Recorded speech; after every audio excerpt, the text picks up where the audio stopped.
ఒక ప్రేమను మాత్రమే కోరుకుంటారు, ఒక బంధాన్ని మాత్రమే కోరుకుంటారు. కానీ డబ్బుల కోసం మాట్లాడే వాళ్ళు, డబ్బులే కావాలనుకునే వాళ్ళు వేరేలా ఉంటారు. అందరినీ ఒకేలా చూడడం, అందరూ డబ్బు కోసం అనే వాళ్ళు, డబ్బే కావాలి, డబ్బే కోసం అనుకునే బంధాలు అయితే వేరేలా ఉంటాయి. కానీ మనకి ఏది వద్దు, ఒక ప్రేమ ఉంటే చాలు, మనకు ఆ బంధం అనేది విడిపోవద్దు అని చూసే ఆడపిల్లలు మాత్రం ఉంటారు. నువ్వు ఎన్ని వేలు పెడుతున్నావు, నువ్వు ఎన్ని లక్షలు పెడుతున్నావు, నువ్వు ఎన్ని రూపాయలు పెట్టావు లెక్క చేసుకో. ఊరికే ఎవరిని ఎవరు అయితే నిందించరండి.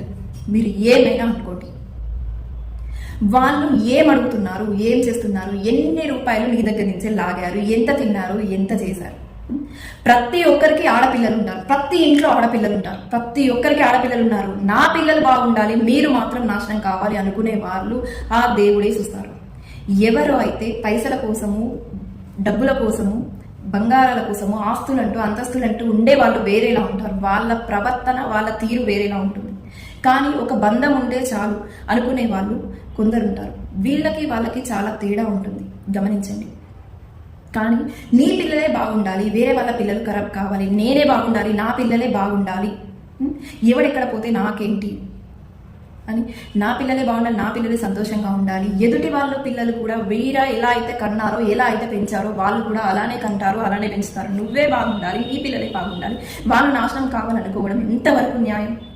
నీ దాంట్లో న్యాయం ఉంటే ఆ దేవుడే నువ్వు కోరుకునేదే చేస్తాడు. కానీ అనవసరంగా ఒక ఆడపిల్ల ఉసురు పోసుకోవడం, ఒక ఆడపిల్ల జోలికి పోవడం, అనవసరమైన మాటలు అనడం, వాళ్ళని దూషించడం, నిష్ఠూరంగా మాట్లాడడం, వాళ్ళ ఏడుపు కారణమైతే మాత్రం ఎవరు కాదు. ఈరోజు నేను ఇలా అంటున్నాను అనేది పక్కకు పెడితే, తప్పు చేసిన వాడు నేనైనా నువ్వైనా అనవసరంగా ఎవరినైనా దూషించినా, ఎవరినైనా ఏలనగా మాట్లాడినా, ఎవరినైనా అనరాని మాటలు అన్నా అది ఎవరికి తాకుతుందో వాళ్ళకే తాకుతుంది. ఎవరైనా సరే భూమి మీద ఉండడానికి ఎవడు రాలేదు. ఈ రోజు ఉన్నవాడు రేపు ఉంటాడో లేదో గ్యారెంటీ లేదు. నేను ఇప్పుడు మాట్లాడుతున్నాను మీ ముందట, రేపు ఉంటానన్న గ్యారెంటీ అయితే లేదు. ఎవడైనా సరే నువ్వు చేసిన కర్మఫలం మాత్రం అనుభవించాకే పోతావు. ఏదైనా సరే ఇప్పుడు మనం అనుభవించేదైనా, గత జన్మలో అనుభవించిందైనా, మనం ముందు అనుభవించిందైనా, వెనక అనుభవించిందైనా, మనం చేసే పాపాలను బట్టి అనవసరంగా ఒక ఆడపిల్ల ఉసురు పోసుకొని, ఒక ఆడపిల్ల ఏడుపు కన్నీరైతే మాత్రం అది నీ కుటుంబానికే మంచిది కాదు. నువ్వు నా పిల్లలే బాగుండాలి, నేనే బాగుండాలి అనుకుంటున్నావు కదా, నీకే మంచిది కాదు. అందరికీ పిల్లలు ఉన్నారు, మీకుంటారు.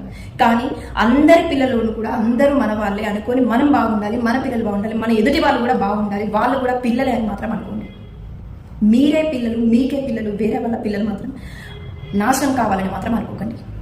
నువ్వు కోరుకునే దాంట్లో న్యాయం ఉంటే ఆ దేవుడు అలానే చేస్తాడు. నువ్వు తప్పుగా మాట్లాడి ఇతరుల మీదకి లేని నిందలు, లేని మాటలు అనడం మాత్రం కరెక్ట్ కాదు. ఎవడు చేస్తే వాడికే తగులుతుంది, ఇది మాత్రం. కానీ ఒక ఆడపిల్లను అనవసరంగా ఆ కన్నీరు మాత్రం నీ ఇంటికి మాత్రం మంచిది కాదు.